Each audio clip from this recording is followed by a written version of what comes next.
What's up, guys? Welcome back to today's episode. Today we are talking about the Miami Heat, South Beach. It's going to be a pretty good episode. We're going to talk about Bam Adebayo, Hassan Whiteside, Dion Waiters, and just what happened with this offseason on the Heat. A very quiet offseason. All of that coming and more. But first, make sure you follow us on Twitter at the Sports Sermon Sports with a Z. We're going to have all 30 teams, college football, NFL, all of that and more throughout the summer and going into the fall as football season gets started. But back to some basketball. Let's dive right into the Miami Heat. I'm Jason Gandhi with Dylan Staggy. Dylan, Bam Adebayo played about 20 minutes per game. He averaged 6.9 points and 5.5 rebounds. Do you believe in him enough to be able to get rid of Hassan Whiteside if a team calls asking? I mean, first off, it depends on your goal for this year. If your goal is to really develop and look towards the future before you compete, then you want to go ahead and probably turn things over to Adebayo, let him get that experience. But if you're trying to win this year, I still think you go with Whiteside. But, I mean, the thing is, they might not even have that option because I don't see any teams calling for Hassan Whiteside. You don't think anybody wants him? I don't. I mean, after what he did last season, with the Heat, the problems he had, and if Pat Riley and Eric Spoelstra can't really control him, I mean, who else is going to? I mean, I think he's still got value in this league, especially for, Not this season, though, because of just other teams. What's his contract? Cap troubles, $25 million this year. But you look at, it's like the Bulls. The Bulls still have cap. You wouldn't pair up Wendell Carter Jr., Lauri Markkanen, Hassan Whiteside is a big three. Big guys there. I mean, you look at a team like the Hawks; they still got cap space. You can pair up Trae Young, John Collins. I don't know. But it would probably cost them something to unload Hassan Whiteside's contract, and I don't think that would be worth it for even them. Josh Richardson or anybody like that. I mean, I'm just asking. You would unload Hassan Whiteside and Josh Richardson just for nothing? I know you get something back. Like you are gonna if you're give me a team like. Let's go with the Kings. The Kings could use him. That's funny. Reunited back to the Kings. That doesn't really make sense. Let's go to the Hawks because the Hawks could use another big guy. I would go Whiteside and Josh Richardson for you get Iman Shumpert because it would have to be on an expiring contract. Schroeder. We're going to the Hawks. Sorry, and then you go Schroeder and you get a guy like DeAndre Bembry, a guy that came in 2 years ago, is still young, can build him with Justice Winslow. I would do that. You get Schroeder, him and Dragic, you get the 1-2. You go Waiters hit the 3.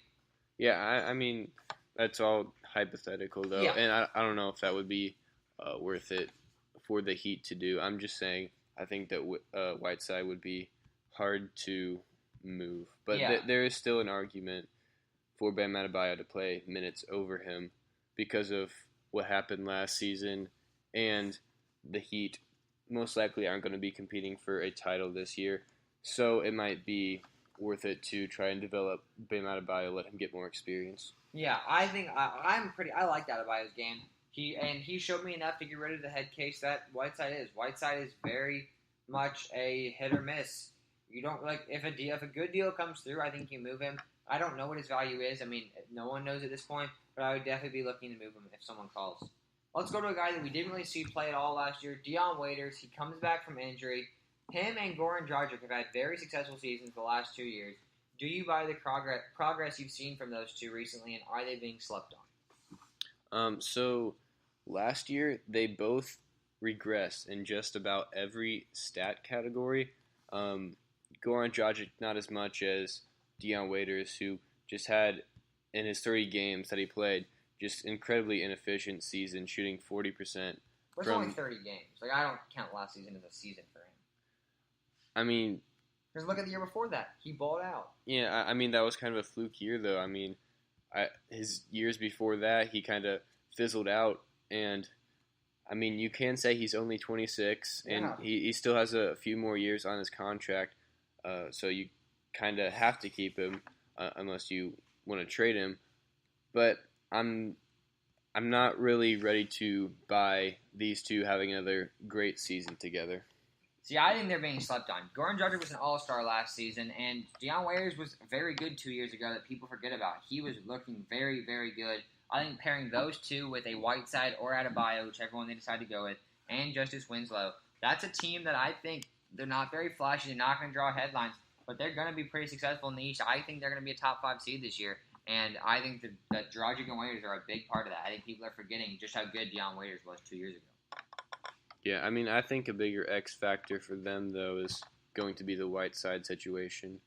Yeah, I mean, I just don't know what you do there because you got Adebayo. You're not going to play both of them. You're not playing one at the 4. You got James Johnson, you got Kelly Olynyk. Like, you're not playing one of them at the 4, so you have to just, like, split up minutes. But do you want to split up minutes on your best prospect in Bam Adebayo? You only got 20 minutes. If you give him 30, 35, then maybe you get something productive. I don't know. I think either way, this team's a playoff team. But that kind of transitions into my last question for you.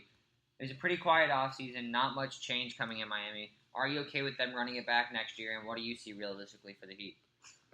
For these pieces, I would say for a lot of other teams in the NBA, it would be very hard to try and run this thing back. But they did get a 5 seed in the East last year, which is solid. And then with the Cavs most likely not going to be in the playoffs this year, that's one more team out of the equation that was ahead of them.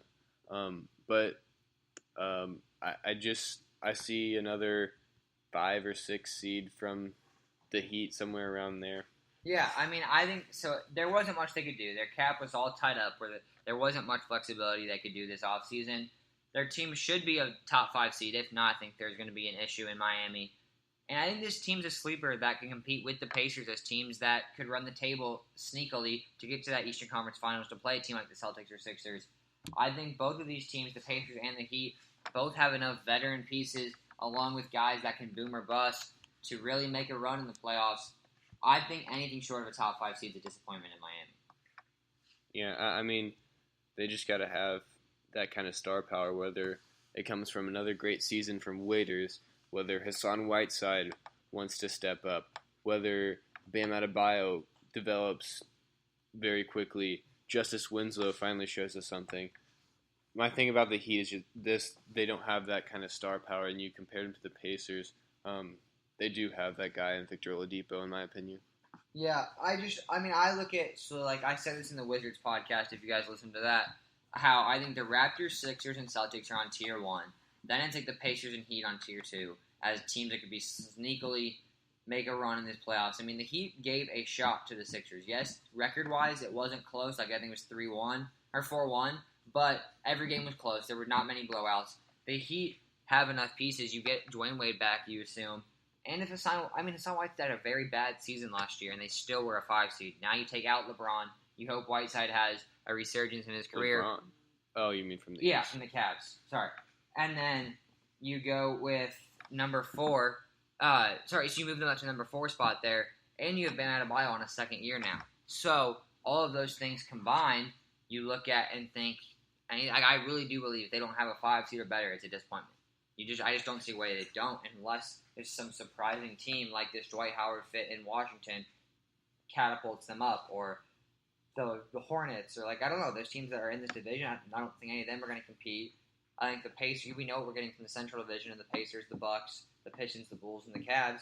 And then in the Atlantic, you just got the Celtics and Sixers, I don't think. And the Raptors, Celtics, Sixers, Raptors, and then the Knicks and Nets aren't going to compete yet. So I think you kind of know what you're getting in the East, and that's why I don't see how it's not a 5 seed. Yeah, I mean, they're definitely going to be up there. I think it's definitely a playoff team. However, I mean, we got to be real. I don't think there's any chance they sniff the finals, and if they're a Western Conference team, I don't even think they'd be touching the playoffs. You don't think your team makes the playoffs in the Western Conference? No, I think they're You think fighting. they're worse than the Timberwolves? Yeah. I think not. I think it's so easy to sleep on a team like the Heat because they don't have that star. So if you don't no one wants to watch them. Even me, I didn't have any desire to watch them in the regular season. But they play so well as a unit, and Eric Spoelstra is a top 5 coach in this league. And just all of those things combined, I think the Heat are so easy to sleep on, while they do some really nice things. And Dion Waiters is coming back. That's so easy to forget. He's coming back healthy and had one heck of a season in his first season in Miami. I think he's a guy you have to keep an eye on to see maybe, just maybe, they make a run. Any last thoughts on Miami? I mean, if there's anybody to do this, it'd be Pat Riley and Eric Spoelstra. So Yeah, that's going to do it for the Heat episode. Before we go, shout out Melo. There is rumor he might come to the Heat. Get some more old guys on the Heat to pair up with D-Wade, half the banana boat in Miami. Shout out South Beach, beautiful city. I think that's kind of all we got for the Heat. Check out our other episodes. We kind of previewed how the Wizards won. We talked about that was a good one. Check out that. Check out all the other NBA teams. Check out the NFL. Check out the college football team previews. All of that stuff and more on YouTube, iTunes, SoundCloud. Go check it out. Sports Sermon, The Sports Sermon, Sports with a Z. Thanks for listening, and we'll see you guys later. Deuces.